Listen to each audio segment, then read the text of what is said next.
নমস্কার। প্রথমেই বলে দিই এই ভিডিওটার মানটা একটু ডিস্টার্বিং হবে, কারণ আমি এখন বারাসাত কোর্টে যাচ্ছি বাই কার, সুতরাং একটু ডিস্টার্বিং হবে, কিন্তু হাতে সময় আছে বলে একটা ভিডিও করে দিচ্ছি। অনেক অনুরোধ এসছে যে কলকাতা মিউনিসিপ্যাল কর্পোরেশন যেভাবে ট্যাক্স চাপাচ্ছে সেই নিয়ে কিছুটা ভিডিও করে বলতে, মানুষকে সচেতন করতে। যেমন কলকাতা মিউনিসিপ্যাল কর্পোরেশন যেটা করছে মানে মারাত্মক বললেও কম বলা হয়। ইউনিটারি অ্যাসেসমেন্ট ট্যাক্স চালু হয়ে গেছে 2016 সাল থেকে, 2017 থেকে ধরা হচ্ছে, এবং অনেককেই ওনারা তখন কিছু বলেননি, এখন ফোন করে করে ডাকছেন, ডেকে যে ট্যাক্সের স্ট্রাকচারটা বলছেন, মানে এক একটা বাড়ির ক্ষেত্রে দেখা যাচ্ছে 5 লাখ, 7 লাখ, 10 লাখ, 15 লাখ, মানে রেসিডেন্সিয়াল প্রেমিসেসের ক্ষেত্রেও। আর কমার্শিয়াল হলে তো কথাই নেই, যে এত টাকা ট্যাক্স বাকি আছে আপনার, এটা দেওয়ার চেষ্টা করুন, নাহলে জলের লাইন আর যা যা আছে সব কেটে দেবে। মানে এইভাবে ডাইরেক্টলি থ্রেট করা হচ্ছে। আমার কাছে যেসব ক্লায়েন্টগুলো বলছেন খুব অবস্থা খারাপ, তার কারণ হচ্ছে A to E এই 5টা ভাগে ভাগ করা হয়েছে কলকাতাকে, এবং বিভিন্ন জায়গায় স্কোয়ার ফিট হিসেবে রেট বোধহয় 85 থেকে শুরু হয়েছে, হয়ে 85, কোথাও 75, কোথায় 65। আমি ঠিক রেটটা এখন আমার কাছে পারফেক্টলি নেই লিস্টটা, কিন্তু এরকমই মোটামুটি আছে পার স্কোয়ার ফিট। তার মধ্যে কিছু কম বেশি আছে, কমার্শিয়াল হলে সেটা আরও বেড়ে যাবে, রেসিডেন্সিয়াল হলে কমবে, বিভিন্ন এরিয়ায় সামান্য অদল বদল আছে।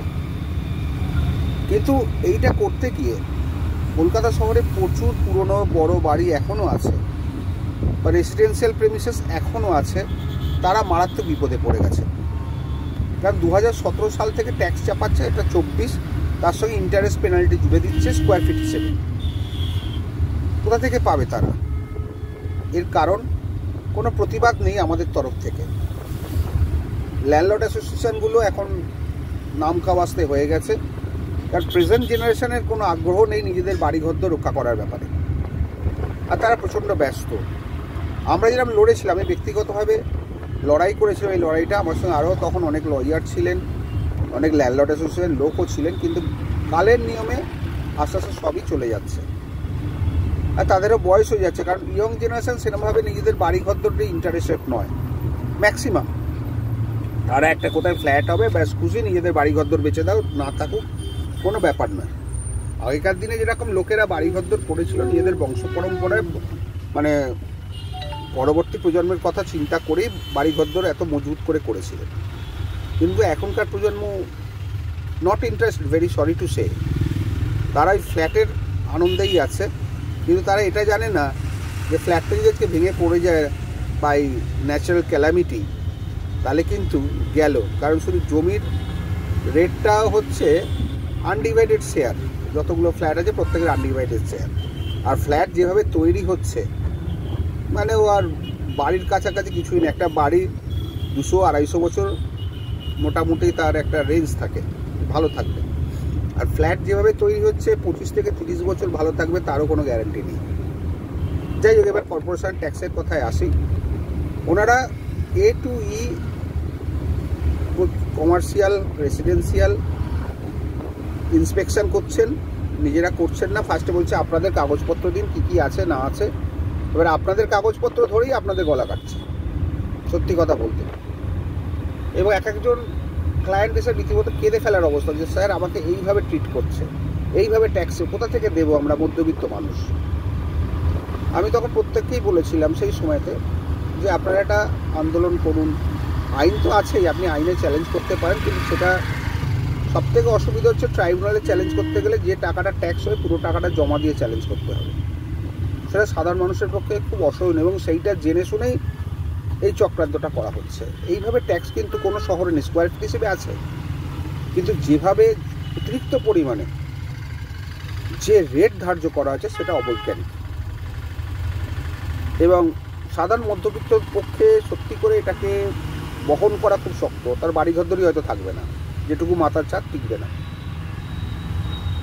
যেমন ধরুন আপনার বাড়িতে একটা টেনেন্ট আছে, 500 স্কোয়ার ফিটের পুরনো টেনেন্ট, ভাড়া পাচ্ছেন হয়তো 300 থেকে 400 কি 500, 1000, 1500। কলকাতা কর্পোরেশন বলছে না, আপনি কি পাচ্ছেন আমরা দেখবো না। আমি যেটা দেখবো সেটা হচ্ছে ও 500 স্কোয়ার ফিট কমার্শিয়াল আছে, এই আমাদের রেট, এইটা আপনাকে দিতে হবে। হয়তো দেখলে আপনি 500 টাকা পাচ্ছেন, সেটা ট্যাক্স হয়ে গেলে হয়তো 5000 টাকা minimum.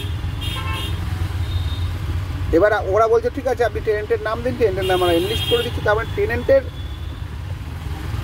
Person liable to pay, টেনেন্টের নাম কর্পোরেশনের বিলে ঢুকে যাবে।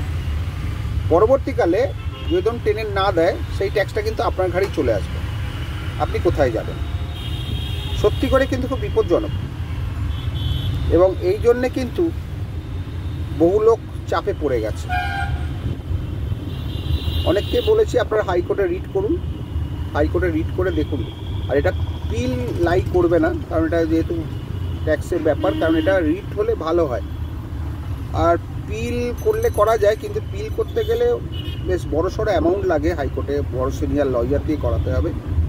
30-40 যদি এক হতে পারে খুব ভালো হয়, কিন্তু সেটা তো হচ্ছে না। মানে মানুষ নিজেদের স্বার্থ নিজেদের হয়ে গেলেই হয়ে গেল, পরবর্তী লোকের কথা চিন্তা করছে না। আমাদের অনেকগুলো গ্রুপ ছিল, কিন্তু দুর্ভাগ্য বিষয় যেটা বললাম আমি, কালের নিয়মে আসলে সবাই বয়স হয়ে যাচ্ছে, তারা কেউ এগোতে চাইছেন না, পারছেনও না। তাদের পরের জেনারেশান ম্যাক্সিমাম চলে গেছেন ব্যাঙ্গালোরে চাকরির সূত্রে বা অন্য কোথাও। আমাদের ভবিষ্যৎ কিন্তু অন্ধকার, একদম খোলামেলা বলে দিচ্ছি। যাদের কিছুটা প্রফেশন আছে তারা হয়তো টিকে থাকবেন, কিন্তু যারা সার্ভিস ওরিয়েন্টেড তারা কিন্তু টিকে থাকতে পারবেন না এই কলকাতায় বা বেঙ্গলে।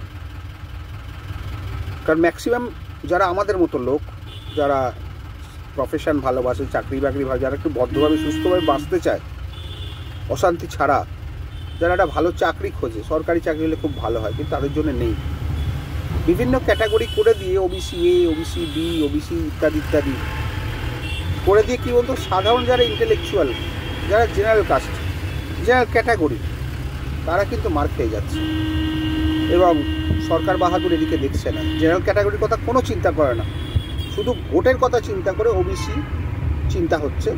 তাদের চাকরি যেহেতু হাইকোর্ট থেকে এখন স্টে আছে, সুপ্রিম কোর্টও স্টে ওপেন করেন, স্টে অন করেনি, তার জন্য সমস্ত নিয়োগ বন্ধ হয়ে গেছে। তাহলে কে থাকবে এখানে?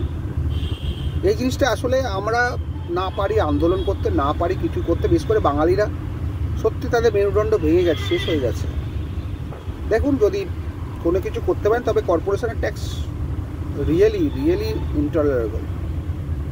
মামলা মোকদ্দমা করে দেখতে পারেন, নাহলে সবাই মিলে এক হয়ে একটা প্রতিবাদ করুন, প্রেস কনফারেন্স করে। এটাই বারবারই বলি, কিন্তু কারোর কেউ গা দেয় না, সবাই বলে আপনি বিরোধী করেন। আমার পক্ষে সম্ভব নয় সব কিছু মাথায় রাখা। ঠিক আছে, তবু আপনাদের আমি রাস্তাটা বলে দিলাম, কারণ এটা আইনত যাওয়ার আগে আপনারা প্রেস কনফারেন্স করুন, বিভিন্ন জায়গায় চিঠি লিখুন, রিপ্রেজেন্টেটিভ একতা হন। ইউনাইটেড না হলে কিন্তু পারবেন না। আজ এই পর্যন্ত রাখলাম।